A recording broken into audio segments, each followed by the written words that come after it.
Hello friends, welcome on to मॉर्न। आज हम लोग बाल विकास एवं शिक्षण शास्त्र का दूसरा टॉपिक कर रहे हैं। दूसरा चैप्टर का नाम है बाल विकास का सिद्धांत। अब बाल विकास में कौन कौन सिद्धांत है, हम लोग अभी 11 सिद्धांत को देखेंगे। विकास होता क्या है?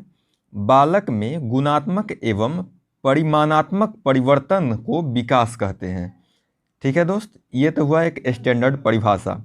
अब बाल विकास का सिद्धांत कौन कौन सा है? पहला सिद्धांत है विकास क्रम का सिद्धांत। अच्छा, विकास क्रम होता क्या है? विकास एक क्रम में होता है, जैसे गर्भावस्था, उसके बाद शैशवावस्था, फिर बाल्यावस्था, फिर किशोरावस्था।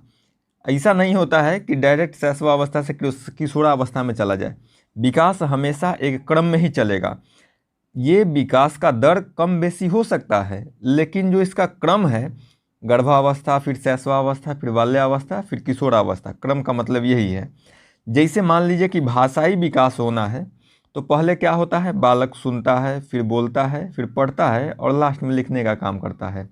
लेकिन यहाँ पर, और इस चीज़ को हम शॉर्ट में क्या बोलेंगे याद करने के लिए, सुबोपली याद रख सकते हैं। सुनना से सु, बोलना से बो, पढ़ना से प और लिखना से ली, तो सुबोपली हो गया। ठीक है दोस्त। लेकिन सभी विद्वानों का एक मत ये है, लेकिन मोंटेसरी के अनुसार ये क्रम थोड़ा सा लास्ट में गड़बड़ा गया है। पहले सुनना बोलना ये तो ठीक है, लेकिन उनके अनुसार पहले लिखता है बालक, बाद में पढ़ना सीखता है।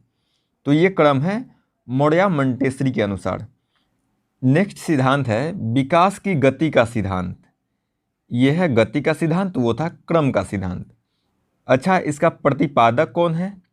तो ये है डगलस एवं होलैंड। डगलस एवं होलैंड, ये दोनों ने इनका प्रतिपादन किया है। तो कभी कभी डायरेक्ट भी पूछ लेता है कि ये सिद्धांत किनका है। इसके अनुसार अलग अलग अवस्था में विकास का जो दर है, स्पीड है, वो अलग अलग होता है। जैसे शैशवावस्था में बालक का विकास तीव्र गति से होता है, उसका वजन भी तीव्रता से बढ़ता है और हाइट भी बढ़ता है। लेकिन बाल्यावस्था में जाकर ये स्थिति मंद हो जाता है। मंद होना भी जरूरी है, क्योंकि यहाँ पर स्थिरता आने की वजह से उसमें परिपक्वता का भावना आता है। इसलिए कुछ विद्वानों ने बाल्यावस्था को झूठी परिपक्वता की अवस्था भी कहा है। तो बाल्यावस्था को याद रखिएगा, यहाँ पर मंद हो जाता है, रुकता नहीं है। विकास तो होते ही रहता है, लेकिन मंद गति हो जाता है, विकास का दर धीमा हो जाता है। और किशोरावस्था में फिर से जो गति है वो तीव्र हो जाता है।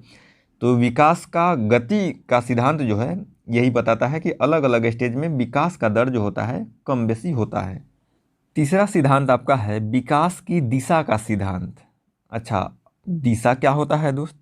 विकास की दिशा सिर से पैर की ओर होती है। ये हमेशा याद रखिएगा, सिर से पैर, ये डायरेक्ट भी क्वेश्चन बनता है इससे। सिर से पैर, ये किसका कौन सा सिद्धांत है? तो ये विकास की दिशा का सिद्धांत है। ठीक है। इसके अनुसार बालक का विकास पहले सिर से होता है, फिर धड़ का होता है, फिर लास्टली जाकर पैर तक होता है। इसलिए इस अवस्था को या इस सिद्धांत को एक और नाम से जाना जाता है। वो नाम क्या है? मस्ताधोमुखी विकास सिद्धांत। मस्ताधोमुखी, मस्तिष्क से स्टार्ट होकर पैर तक जाना। इसमें बालक को होता क्या है? बालक पहले सिर को हिलाना शुरू करता है, फिर उसके बाद में सिर की तरफ से उठाना शुरू करता है, फिर बैठता है और लास्टली जो है चलने लगता है। तो आपका क्रम क्या हो गया? पहले सिर का हिलाना, फिर सिर से उठना, फिर बैठना और लास्टली चलना।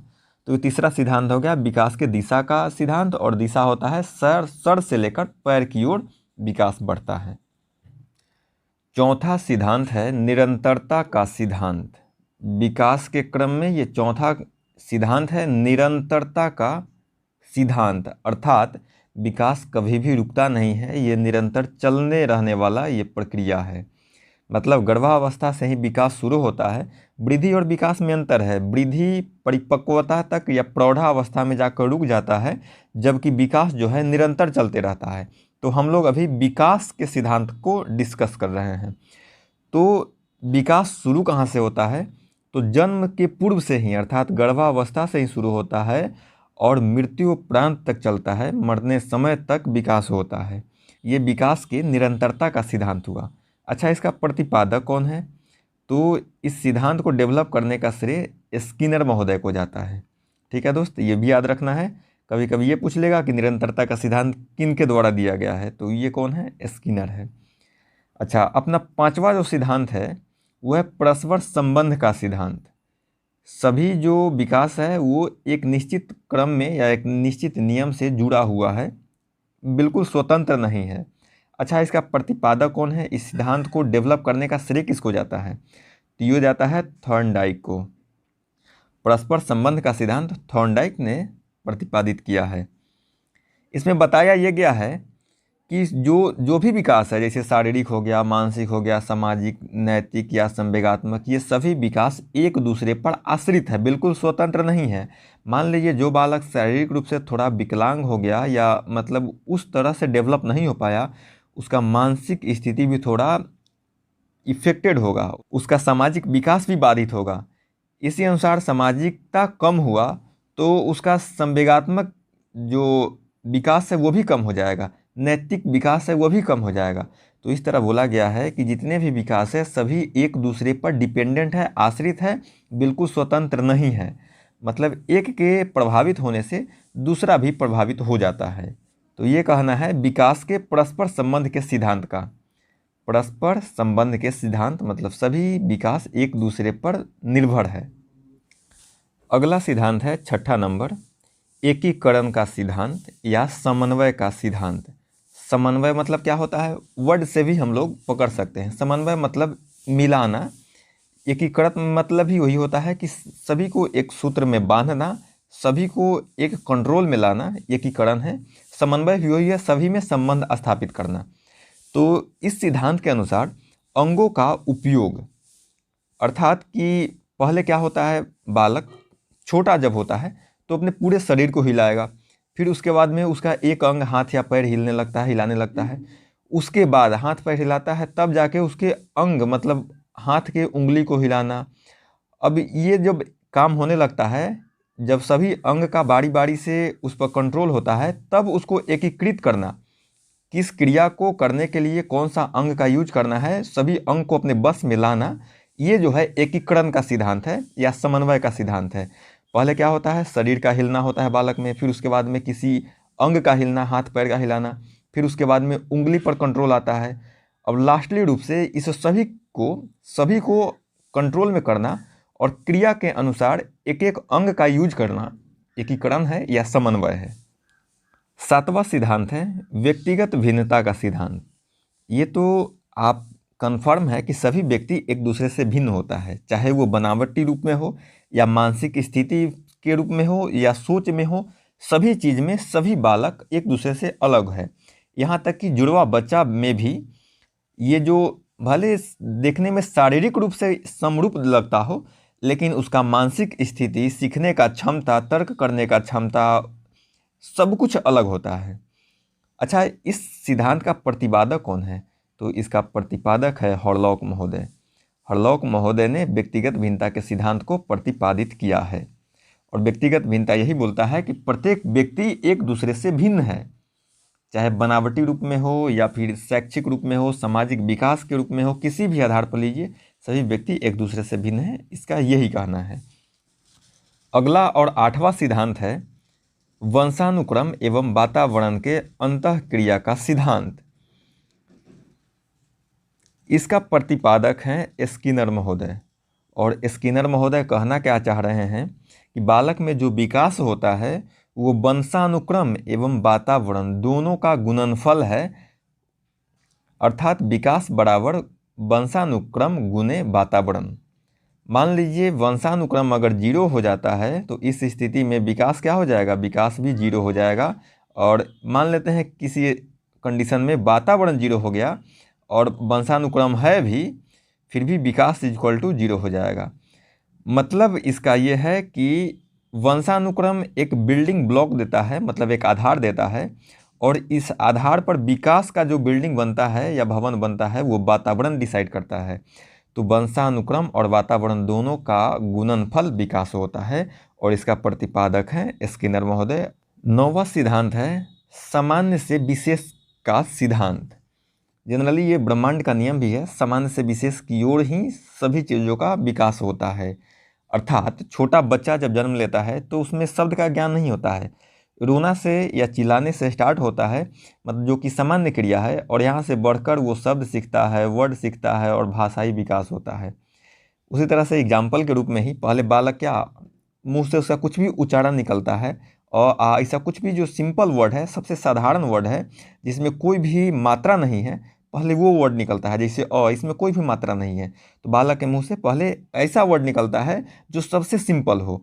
उसके बाद इस वर्ण में भी थोड़ा मात्रात्मक वर्ण सीखने लगता है, फिर शब्द का, उस वर्ण से शब्द का निर्माण है, एक सेंटेंस बोलने लगता है, फिर उसके बाद में तब भाषाई विकास होता है। उसी प्रकार अगर देखा जाए तो क्रियाकलाप में पहले वो क्या होगा, उठना शुरू करेगा, फिर उठ के बैठेगा, बैठने के बाद में थोड़ा बहुत चलना शुरू करेगा और लास्टली दौड़ने लगेगा। तो हमेशा विकास क्या हो रहा है, सामान्य से, जो सामान्य क्रिया है वहाँ से विशेष की ओर बढ़ रहा है। अगला सिद्धांत और 10वां ये है समान प्रतिमान का सिद्धांत, या इसी को हम एकरूपता का सिद्धांत भी बोलते हैं, और इसका प्रतिपादक है हरलॉक महोदय। अच्छा, समान प्रतिमान होता क्या है? जैसे मान लीजिए जो अलग अलग जाति है, जैसे मानव जाति हो गया, या जानवर में कोई जानवर हो गया, या पशु पक्षी हो गया, इन सभी में जो विकास का क्रम है वो एक जैसा ही होता है। जैसे भारत में कोई बच्चा जन्म लेता है या किसी अन्य देश में जन्म लेता है, दोनों जगह के बच्चा का विकास किस रूप में होगा? पहले वो बैठना शुरू करेगा, फिर थोड़ा बहुत चलना शुरू करेगा, और लास्ट में जाकर दौड़ना शुरू कर देगा। अब ऐसा कहीं भी किसी भी देश में ऐसा बच्चा नहीं होगा जो डायरेक्ट जन्म के बाद में दौड़ने लगे। उसका भी क्रम यही होगा, पहले बैठना, फिर थोड़ा बहुत चलना और लास्टली दौड़ने लगना। तो ये पूरे मानव जाति के लिए हुआ। उसी में एक जानवर को ले लीजिए, क्या होता है, जन्म के बाद में वो खड़ा होता है, फिर चलने लगता है। मतलब जो क्रम होता है एक जाति विशेष का, वो सभी में समान होता है। हाँ, इसके स्पीड में कमी हो सकता है कोई बालक 1 वर्ष में ही चलने लगे, और कोई बालक जिसका विकास ठीक से नहीं हुआ है वो 2-3 वर्ष भी ले ले, तो इसके स्पीड में कमी हो सकता है। सीखने या फिर वो क्रियाकलाप करने में जो समय या अवधि है उसके गति में अंतर हो सकता है, लेकिन जो अवस्था है, जो प्रतिमान है, वो सेम ही होगा। पहले उठना, फिर बैठना, फिर चलना और लास्टली दौड़ना, ये जो प्रतिमान है ये हमेशा समान ही रहेगा। ठीक है। अगला सिद्धांत है वर्तुलाकार या चक्राकार सिद्धांत। अच्छा दोस्त, ये क्या होता है? तो विकास हमेशा वर्तुलाकार में होता है, न कि रैखिक में। मतलब एक सीधी रेखा में कभी विकास नहीं होगा। जब बालक का विकास होता है तो उसका हाइट बढ़ता है, हाइट के साथ उसका वजन भी बढ़ता है, उसका चौड़ाई भी बढ़ता है, मतलब 3 डायमेंशनल विकास होता है। ऐसा नहीं है कि बालक का जो विकास है वो जिस मतलब अवस्था में वो जन्म के समय था उसी क्रम में तेज़ी में बढ़े, नहीं। जब विकास होगा तो शुरू छोटा से होगा, लेकिन उसका सभी परिप्रेक्ष्य में उसका विकास जो होगा वो बढ़ता जाएगा, कुछ इस रूप में। ठीक है दोस्त, मतलब एक रिंग रूप में, और ये रिंग का जो साइज है बड़ा होते जाएगा। मतलब शारीरिक रूप से भी उसका वजन, उसका हाइट, उसके बाद में मानसिकता, सभी कुछों में जो विकास होता है वो बढ़ता जाता है। विकास कभी भी रेखीय नहीं होता है। ठीक है दोस्त, तो वर्तुलाकार का मतलब या संबंध इसी चीज़ से है। तो ये रहा हमारा 11 ठोस सिद्धांत, जो कि बाल विकास का सिद्धांत है। इस सिद्धांत को याद रखना है। अब इस पर कुछ क्वेश्चन करते हैं, और इसके अलावा जो कुछ क्वेश्चन बच जाएगा कोशिश करेंगे शाम को वो वीडियो आ जाए। तो पहला प्रश्न है, बाल विकास के निम्नलिखित में से कौन सा सिद्धांत यह बतलाता है कि लगभग बालकों के गत्यात्मक और भाषाई विकास में एक निश्चित प्रतिमान या क्रम दिखाई पड़ता है। जैसे एक जाति विशेष का जो विकास का क्रम है, पहले उठना, फिर बैठना, फिर चलना, फिर दौड़ना, तो ये जो क्रम है एक निश्चित प्रतिमान से गुजरता है, भले स्पीड कुछ भी हो। तो ये कौन सिद्धांत बोलता है? निरंतरता का सिद्धांत बोलता है? बिल्कुल नहीं। निरंतरता क्या बोलता है कि जीवन पर्यंत विकास होता है, मतलब लगातार चलते रहता है, रुकने वाला ये प्रोसेस नहीं है। दूसरा ऑप्शन आपके सामने है विकास क्रम की एक रूपता का सिद्धांत। बिल्कुल यही है, एक रूपता या फिर प्रतिमान का सिद्धांत भी इसको बोलते हैं। तो हमारा आंसर क्या हो गया? 2 हो गया। पहले ऑप्शन को भी देख लेते हैं।